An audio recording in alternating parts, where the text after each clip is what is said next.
toutes les informations et l'essentiel de l'actualité haïtienne, tous les jours, sur Juno 7. Vous êtes branchés sur Juno 7, bienvenue à ce bulletin d'information. Les États-Unis confirment la présence d'un de leurs navires militaires en Haïti. Le Bureau des Affaires publiques de l'ambassade des États-Unis a annoncé que la garde côtière a détourné l'un de ses principaux navires pour patrouiller depuis mercredi 12 octobre près de Port-au-Prince, la capitale, à la demande du gouvernement d'Haïti et en étroite coordination avec le département d'État américain.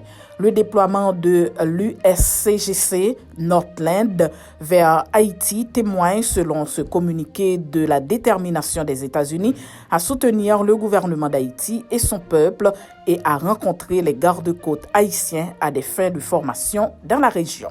Famille Lavalas estime que la solution à la crise est haïtienne. Famille Lavalas, dans une note de presse sur la conjoncture, invite les acteurs politiques et économiques haïtiens à privilégier le dialogue pour trouver une solution à la crise qui ronge le pays, selon l'organisation politique. Dans cette note portant les signatures de Maryse Narcisse, Joël-Édouard Vorbe, Anthony Dessources, entre autres, Famille Lavalas invite tous ceux et celles qui sont contre une intervention militaire étrangère en Haïti à faire passer les intérêts du pays avant les ambitions personnelles. Des matériels de la PNH saisis par des bandits à Martissan. Des individus armés ont dérobé des matériels ainsi qu'un blindé appartenant à la police nationale d'Haïti dans la nuit du 12 au 13 octobre 2022 lors d'une attaque surprise perpétrée contre le sous-commissariat Leclerc situé à Martissan 23, entrée sud de Port-au-Prince.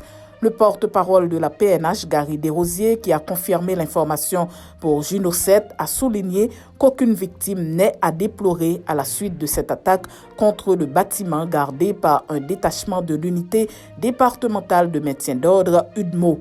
L'institution policière, a-t-il indiqué, a déjà pris des mesures en conséquence, telles l'ouverture d'une enquête pour déterminer les circonstances de l'attaque et fixer les responsabilités. Attaque armée contre le terminal Vareux.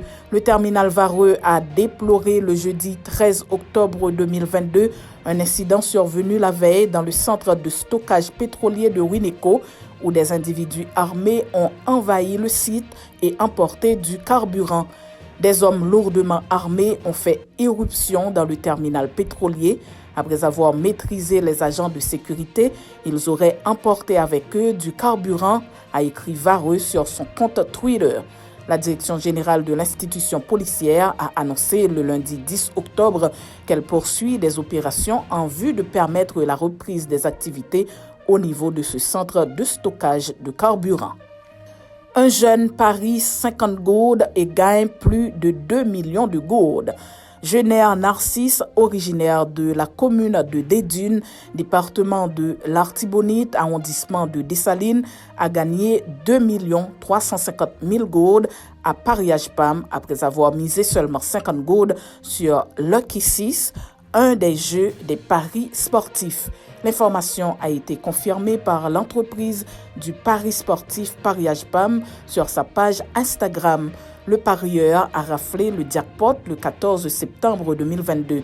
Avec 50 gourdes, j'ai gagné 2 350 000 gourdes. Ce jour-là, j'étais tellement content, je n'arrivais pas à dormir, a déclaré le gagneur dans une vidéo.